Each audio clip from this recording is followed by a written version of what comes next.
नमस्कार, मी अमृता आकाश. Sweet home मध्ये आपलं स्वागत. मंडळी, सर्वसामान्य व्यक्ती घर घेत असताना हे घर माझ्या खिशाला परवडणार आहे का, या घरावर मला लोन मिळणार आहे का, त्याचबरोबर या ठिकाणी केलेली गुंतवणूक ही सोयीस्कर ठरणार आहे का, या सगळ्या गोष्टींचा विचार करत असतो. ग्राहकांच्या हिताचा विचार करून ग्राहकांना त्यांच्या स्वप्नातलं घर देणाऱ्या बांधकाम व्यावसायिकांचा सन्मान नेहमीच TV9 करत आलाय. आणि असाच सन्मान करण्यासाठी आज आपण आलो आहोत शेलू मधल्या दादासाहेब फाळके टाउनशिप मध्ये. मध्यमवर्गीयांना त्यांच्या बजेटमध्ये घर देऊन त्यांचं घराचं स्वप्न पूर्ण करणाऱ्या अनुकृती होम्स प्रायव्हेट लिमिटेडच्या आजपर्यंतच्या कार्याची दखल घेत TV9 मराठी त्यांना best affordable mega township Shelu या कॅटेगरीमध्ये पुरस्कार देऊन सन्मानित करत आहे.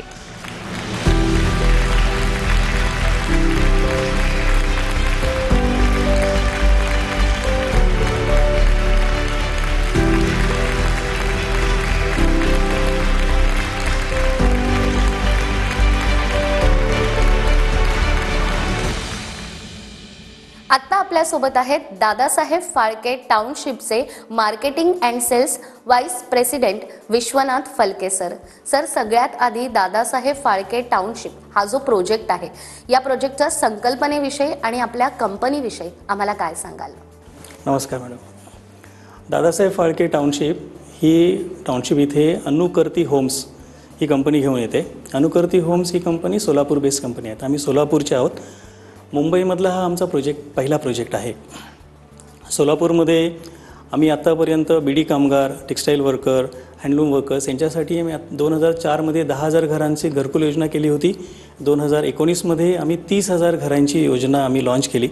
त्या योजनेचं जी सुरुवात झाली होती, त्या योजनेच्या शुभारंभाला त्यावेळीचे पंतप्रधान मोदी साहेब स्वतः आले होते. आणि आत्ता जानेवारी 2019मध्ये 15,000 घरांची चावी देण्याचा कार्यक्रमसुद्धा, त्या कार्यक्रमाला आदरणीय मोदी साहेब उपस्थित होते. आम्ही आतापर्यंत आमची कंपनी ही पंतप्रधान आवास योजनेअंतर्गत ज्या योजना आहेत त्या योजनेअंतर्गत घर बनवते. ही सुद्धा जी योजना आहे इथे शेलूमध्ये, इथे सुद्धा ही योजना पंतप्रधान आवास योजनेअंतर्गत तिला परवानगी मिळालेली आहे. या ठिकाणी आम्ही 70 एकरवर 10,080 घरांचा हा प्रोजेक्ट आम्हाला पंतप्रधान योजनेमधून आम्हाला याची परवानगी मिळालेली आहे.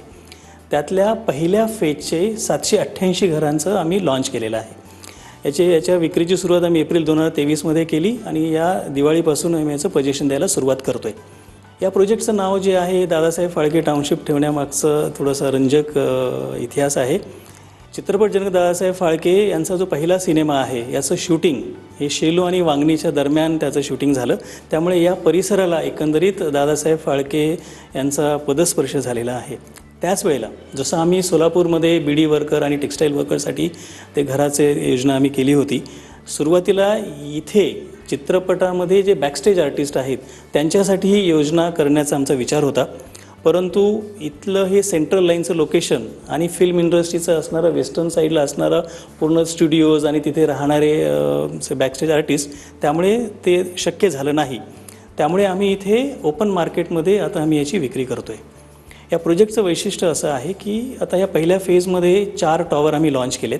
हे 4ही टॉवर जे आहेत हे 16 माळ्याचे आहेत. यात जर आपण बदलापूरपासून पाहिलं, वांगणी ते कर्जत या दरम्यान एकाही ठिकाणी कुठेही 16 माळ्याची टाउनशिप बनलेली जात नाही आहे. आमची ही जी टाउनशिप आहे ही 16 माळ्याची आहे. याची जी घरं आहेत ही घरं मायवान टेक्नॉलॉजीमध्ये बांधली जातात. मायवानमध्ये ॲल्युमिनियम शटरिंग असतं आणि RCCचं पूर्ण बांधकाम असतं. त्याला मोनोलिथिक कन्स्ट्रक्शन असं म्हणतात. या मोनोलिथिक कन्स्ट्रक्शनचा फायदा असा आहे की इथे ही भूकंपरोधक, जरी भूकंप झाला तरी इथे या स्ट्रक्चरला कोणत्याही प्रकारची हानी पोहोचणार नाही, अशा प्रकारचं बांधकाम आम्ही करतोय. तर आताच विश्वनाथ सरांनी आपल्याला या टाउनशिपबद्दल आणि हे टाउनशिप कसं भूकंपरोधक आहे हे सांगितलं. मात्र LNTचे देशपांडे सर यांचं या टाउनशिप बांधकामाबद्दल नेमकं काय म्हणणं आहे ते आपण जाणून घेऊयात. या प्रोजेक्टची ही खासियत आहे की हे 16 मंजिलचे बिल्डिंग आम्ही डिझाईन केलेलं आहे याच्यात. आणि हे 16 मंजिलचे डिझाईन केल्यानंतरही आम्ही जे शेड्यूल ठेवलेलं आहे ते आम्ही कमीत कमी टाईममध्ये कंप्लीट करायचं ठरवलं आहे. कारण की हे आमचं कमिटमेंट आहे सगळ्यांना वेळेत घर मिळाले पाहिजे. तर त्या 16 मंजिलच्या बिल्डिंगला आम्ही काय केलेलं आहे, कन्स्ट्रक्शन मेथड्समध्ये आम्ही टॉवर क्रेन यूज करतो आहे, पॅसेंजर हॉइस्ट यूज करतो आहे आणि इथे पॅसेंजर हॉइस्टमध्ये आम्ही मटेरियल हॉइस्टही लावलेला आहे. तर मटेरियल हॉइस्ट लावल्याने काय झालेलं आहे की टॉवर क्रेनने जे आम्ही मायवानची शटरिंग यूज करतो आहे, आणखीन त्या सायकल टाईम येत आहे आपल्याला, त्या सायकल टाईममध्ये आम्ही पॅसेंजर हॉइस्टमधनं फिनिशिंग मटेरियल घेऊन फिनिशिंग स्टार्ट केलेलं आहे त्याच्याबरोबर. तर आता तुम्ही पाहाल की आम्ही जर 16 मजलीपर्यंत कंप्लिशन केलेली आहे बिल्डिंग, तर त्याचं फिनिशिंग आम्ही 11 मजल्यापर्यंत कंप्लीट केलेलं आहे. आणि याचं डिझाईन आम्ही जे केलेलं आहे ते डिझाईन जितकी कंप्लायन्सेस आहे, like earthquake resistance, then fire norms, whatever is mentioned and required for MHADA housing for 16th floor, we have complied with all. So this is helping us to deliver good quality building, good quality flats to the owner. And although it is a PMY project, so but we have not compromised with the quality. It's a thing is whatever is being delivered to the customer or being delivered to the customer, it will be same as if it is some sales building sort of thing, flats. All the quality norms are being followed and being delivered as per the MHADA requirement.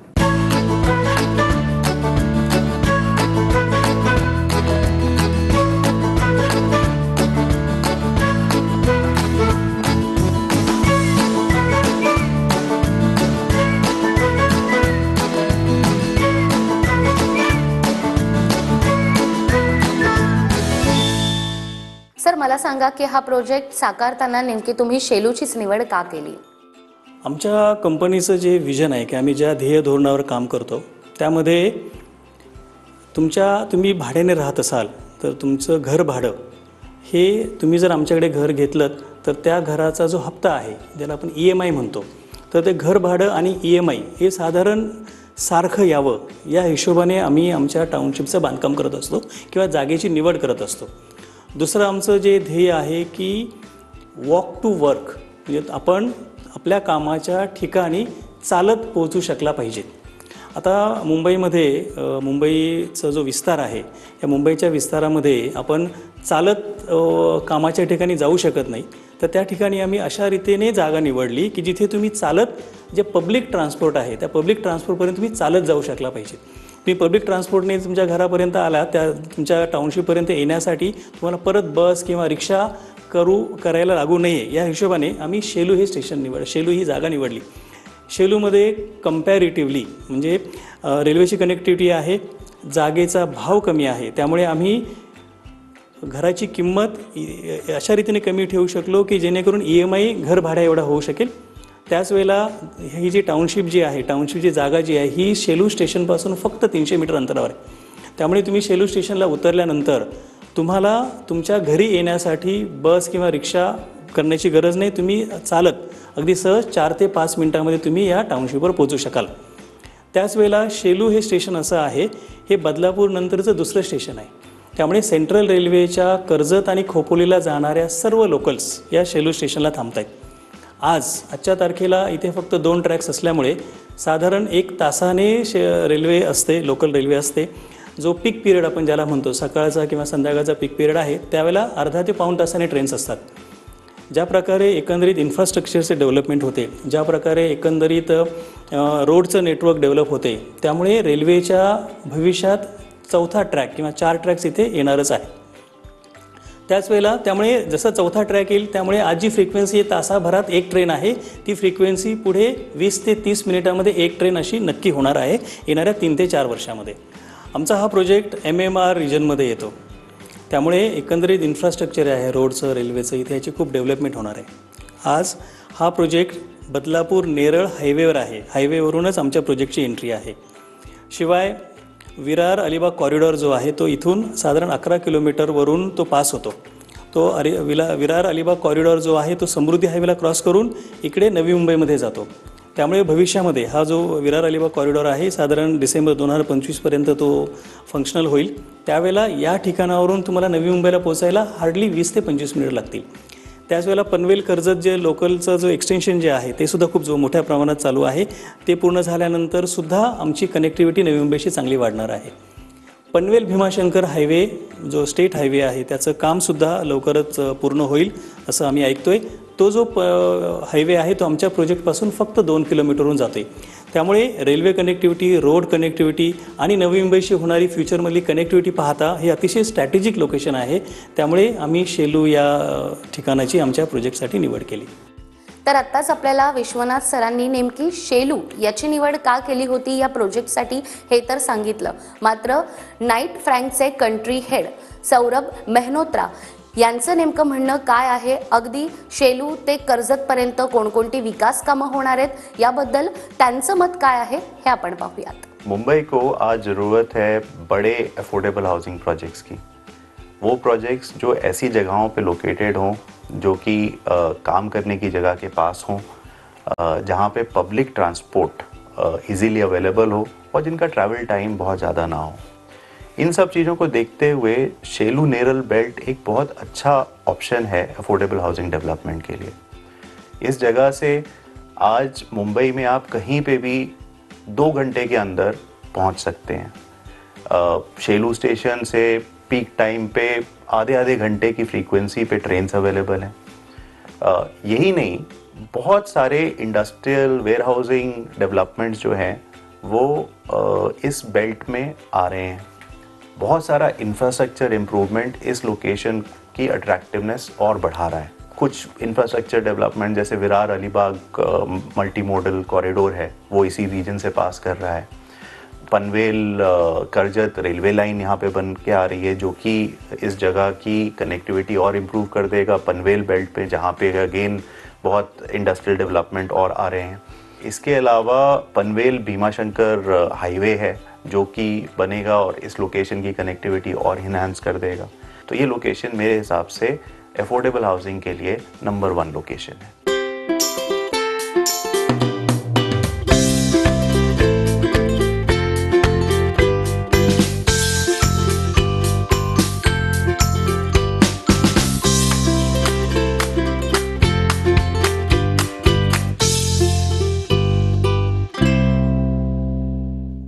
Sir, कोणत्याही ठिकाणी घर घेत असताना ग्राहकांना काही सवलत देखील हवी असते, तर आपल्या या प्रोजेक्टमध्ये ग्राहकांना सवलत मिळण्यासाठी आणि म्हाडाची देखील नेमकी काय भूमिका आहे? हा जो प्रोजेक्ट आहे, जसं मी सांगितलं की या प्रधानमंत्री आवास योजनेच्या अंतर्गत आम्हाला याचं परमिशन भेटलेलं आहे. प्रधानमंत्री आवास योजना ही सेंट्रल गव्हर्नमेंटची स्कीम आहे. पण याचं जे इम्प्लिमेंटेशन जे आहे ते प्रत्येक स्टेटमधली जी गृहनिर्माण विभाग आहे तो करतो. त्यामुळे त्या नियमाने आपल्या या प्रोजेक्टची नोडल एजन्सी म्हाडा आहे. आम्हाला 2.5 लाख रुपयाची सबसिडी मिळते या प्रत्येक घरामागे. हे 2.5 लाखाची सबसिडीमधले 1.5 लाख सबसिडी ही सेंट्रल गव्हर्नमेंट देतं, 1 लाख सबसिडी आम्हाला म्हाडा देतं. या प्रोजेक्टचं जे काही बिल्डिंग परमिशन्स आहेत, सगळे अप्रुव्हल्स आहेत, हे म्हाडा करतं. आणि इथे जी किंमत आम्ही जी ठरवतो ही किंमत ठरवण्याचा अधिकारसुद्धा म्हाडा आहे. म्हाडाकडून आम्हाला ती किंमत ठरवली जाते. ज्याप्रमाणे म्हाडा बिल्डिंग परमिशन्स देतं तसं म्हाडा इथे जे कामाचा जो प्रोग्रेस आहे या कामाच्या प्रोग्रेसवर देखरेख ठेवण्याचं कामसुद्धा म्हाडा करतं. तर म्हाडाचे अधिकारी इथे वरचेवर इथे प्रोजेक्टला भेट देत असतात. दादासाहेब फाळके टाउनशिप ही नियरबाय स्टेशन आहे आणि इथे फ्लॅट खूप रिजनेबल प्राईजमध्ये आहे. इथले कर्मचारी खूप सहकार्य आहे. ह्यांनी आम्हाला लोनसाठी खूप सहकार्य केलं आहे आणि इथे खूप छान वाटलं आम्हाला रूम घेऊन. इकडचं वातावरण एकदम निसर्गरम्य आणि खूप थंडीचं वातावरण आहे आणि एवढं सुंदर आहे ना का खूप म्हणजे खूप छान आहे. आणि इकडचे कर्मचारीसुद्धा आम्हाला लोन घेताना खूप सहकार्य केले. सुंदर अशा माथेरानच्या कुशीमध्ये निसर्गरम्य वातावरणात आम्ही माझ्या दोन्ही मुलांसाठी 2 फ्लॅट बुक केलेले आहेत. खूप छान वाटतं आणि इथला कर्मचारी वर्गसुद्धा खूप सहकार्य करतो. शेलू या ठिकाणी दादासाहेब फाळके टाउनशिप निर्माण झाली असून येथे खूपच कमी किमतीमध्ये 1 BHK मिळत असून ही टाउनशिप निसर्गाच्या सानिध्यात आहे. त्यामुळे इकडचे वातावरण खूप छान आहे. इथे गार्डन खूप छान आहे आणि मला इकडचं वातावरण खूप आवडलंय आणि इकडचा फ्लॅट मला खूप आवडलाय. एकंदरीतच दादासाहेब फाळके टाउनशिप या प्रोजेक्टबद्दल आपण माहिती घेतोय आणि हा प्रोजेक्ट पाहिल्यानंतर तुम्हालाही असं वाटत असेल की तुमच्या स्वप्नातलं घर या ठिकाणी असावं, तर वाट कसली पाहताय? स्क्रीनवर तुम्हाला नंबर दिसतोय, या नंबरवर संपर्क साधून लवकरात लवकर तुमच्या स्वप्नातलं घर या ठिकाणी बुक करा. या प्रोजेक्टविषयी आपण आणखीनही माहिती घेणार आहोत एका छोट्याशा ब्रेकनंतर.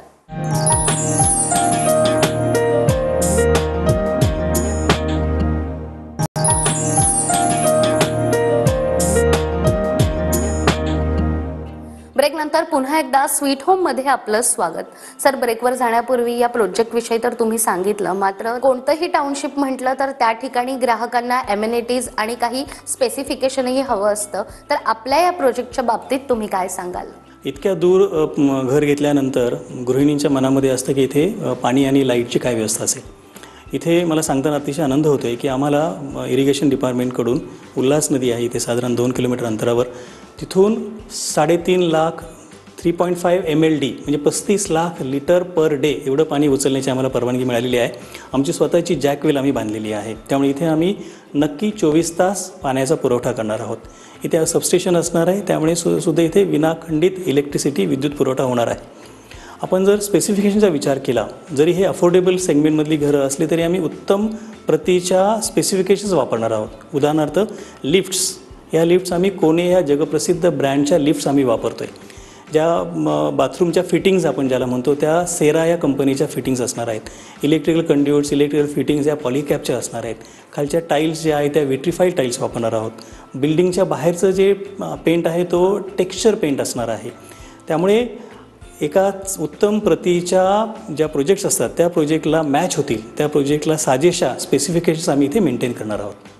तर विश्वनाथ सरांनी आपल्याला या प्रोजेक्टच्या ॲम्युनिटीज कोणकोणत्या आहेत हे तर सांगितलं, मात्र हा प्रोजेक्ट प्रत्यक्षात ज्यांनी डिझाईन केलेला आहे ते आर्किटेक्चर झिनो यांचं म्हणणं आपण ऐकूयात. एक बहुत इम्पॉर्टेंट प्रोजेक्ट जो हम कर रहे हैं वो है दादा साहेब फाल्के टाउनशिप, जो मुंबई मेट्रोपॉलिटन रीजन के शेलू नामक एरिया में लोकेटेड है.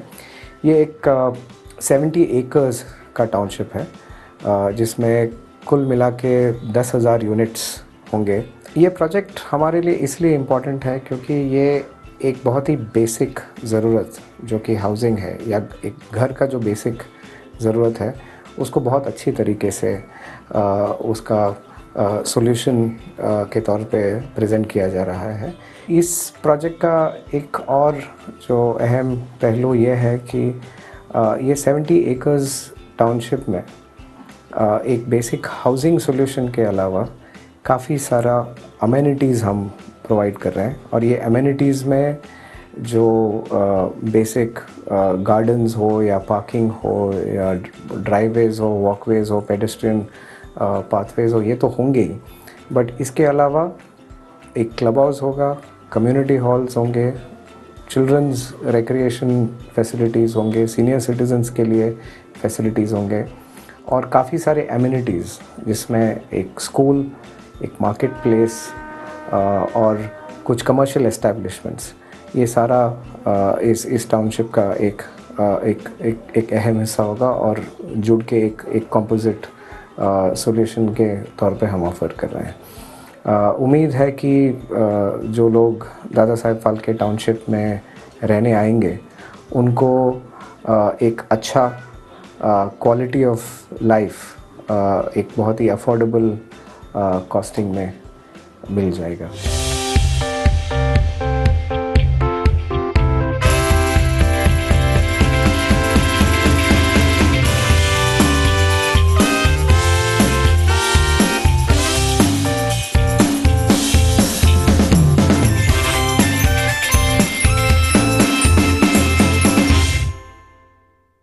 सर, आपल्या या प्रोजेक्टमध्ये घराची रचना नेमकी कशी असणार आहे, या घराच्या प्राइसिंगबद्दलही तुम्ही काय सांगाल? आणि एखाद्या ठिकाणी घर बुक करत असताना ग्राहकांना लोनसोबत बँकांकडूनही मार्गदर्शन हवं असतं, तर हे मार्गदर्शन तुम्ही ग्राहकांना कसं करता जेणेकरून ग्राहक आत्मनिर्भर होतील? इथे आम्ही 1 BHK घरं बनवतोय. 1 BHK म्हणजे 1 बेड हॉल किचन. या घराचा एरिया जो आहे, जो कार्पेट एरिया म्हणतो, ज्याला आपण एरिया वापरायला मिळतो त्याला कार्पेट एरिया म्हणतात, 320.65 शतांश एवढ्या स्क्वेअर फीटचं हे घर आहे. याचा बांधकामाचा जो एरिया आहे, कन्स्ट्रक्शन एरिया साधारण 450 फुटाचा आहे. या 320 फूट कार्पेट एरियाच्या घराची किंमत जी ॲग्रीमेंट व्हॅल्यू आहे ती 15.5 लाख रुपये आहे. या 15.5 लाख रुपयामधून 2.5 लाख रुपयाची, जसं मी अगोदर सांगितलं, प्रधानमंत्री आवास योजनेअंतर्गत ती सबसिडी मिळते. ती सबसिडी आम्ही कस्टमरला पास ऑन करतो. त्यामुळे कस्टमर, जिथे याला आम्ही बेनिफिशरी म्हणतो, कस्टमरला इथे फक्त 13 लाख रुपये आम्हाला द्यायचे. या 13 लाख रुपयामध्ये स्टॅम्प ड्युटी, रजिस्ट्रेशन, GST वगैरे सर्व चार्जेस याच्यामध्ये इन्क्लुडिंग आहेत. या ठिकाणी जर आपण इतर प्रोजेक्ट्सची जर आपण तुलना केली तर इथे 1 BHK 19 ते 20 लाखाला पडतो. अधिक स्टॅम्प ड्युटी, रजिस्ट्रेशन मिळून हे 1 BHK 21-22 लाखापर्यंत जातो. आमच्याकडे हा जो 1 BHK हा फक्त 13 लाख रुपये ऑल इन्क्लुझिव्ह हे घर आपल्याला पडतं. आता इथे येणारा जो आमचा कस्टमर आहे हा अनऑर्गनाइज सेक्टरमधून येतो, किंवा ऑटो रिक्षा चालवणारे, किंवा फळभाजीचा व्यवसाय करणारे, किंवा सिक्युरिटी गार्डमध्ये काम करणारे. तर या कस्टमर्सला लोन मिळण्यासाठी आम्ही अनेक बँकांशी APF करून ठेवलेलं आहे, टायअप करून ठेवलेलं आहे, ज्याच्यामध्ये अगदी बँक ऑफ इंडिया, HDFC पासून तर IIFL, स्वतंत्र मायक्रो हाऊसिंग, रेपकोपर्यंत आम्ही टायअप करून ठेवलेलं आहे. कस्टमरचे लोन डॉक्युमेंट आल्यानंतर, कस्टमरचे डॉक्युमेंट्स आल्यानंतर त्या डॉक्युमेंटचा अभ्यास करून या कस्टमरचं लोन कोणत्या बँकेमधून सहज होऊ शकतं त्या बँकेमध्ये आम्ही ती फाईल देतो आणि कस्टमरला त्या प्रकारे आम्ही मार्गदर्शन करतो. 2 झालं तर कस्टमरचं घर बनते आणि तो त्याच्या भाड्याच्या घरातून किंवा चाळीच्या घरातून तो या ठिकाणी येतोय आणि तो आणि त्याचं कुटुंब एक प्रकारे आत्मनिर्भर बनते. तर आता विश्वनाथ सरांनी सांगितल्याप्रमाणे ग्राहकांना जेव्हा घर घ्यायचं असतं तेव्हा बँकेकडून देखील त्यांना कशा पद्धतीनं सहकार्य मिळतं हे आपण जाणून घेऊयात. मागील 1-1.5 वर्षापासून आम्ही दादासाहेब फाळके टाउनशिपसोबत काम करतोय. हा प्रोजेक्ट अनुकृती होम्स आणि म्हाडा यांच्या विद्यमानाने सुरू आहे. इथे आम्ही मागील 1-1.5 वर्षात बऱ्याच ग्राहकांना त्यांचे स्वप्न पूर्ण करण्यासाठी मदत केली आहे. याच्या पुढेही आम्ही हे कार्य करत राहू. बँक ऑफ इंडिया, जसं तुम्हाला माहितीच आहे, रिलेशनशिप बियॉन्ड बँकिंग, त्याच्यामुळे आम्ही ग्राहकांना स्पेशली आता आपण इथं बघितलं तर मिडल क्लास लोकांना आपण बघतोय की अफोर्डेबल होम्स या प्रोजेक्ट तर्फे तुम्हाला पुरवण्यात येतात आणि त्यासाठी आम्ही तुमचे स्वप्न पूर्ण करण्यासाठी तुम्हाला नक्की मदत करू. तर या प्रोजेक्टला तुम्ही नक्की भेट द्या आणि आपले स्वप्न पूर्ण करा. सर, एकंदरीतच दादासाहेब फाळके टाउनशिप या संपूर्ण प्रोजेक्टबद्दल आज तुम्ही आम्हाला इतकी महत्त्वाची माहिती दिली. तुमचे खूप खूप आभार. धन्यवाद. काय मग तुम्हाला कसा वाटला दादासाहेब फाळके टाउनशिप हा संपूर्ण प्रोजेक्ट? तुम्हालाही असं वाटतंय ना की तुमच्या स्वप्नातलं घर या टाउनशिपमध्ये नक्की असावं? तर मग वाट कसली पाहताय? स्क्रीनवर तुम्हाला नंबर दिसतोय, या नंबरवर संपर्क साधून आजच तुमच्या स्वप्नातलं घर तुम्ही बुक करू शकता. त्याचबरोबर स्वीट होममध्ये आता वेळ झाली आहे इथेच थांबण्याची. पुन्हा भेटूया अशाच एका नव्या प्रोजेक्टसह. तोपर्यंत धन्यवाद.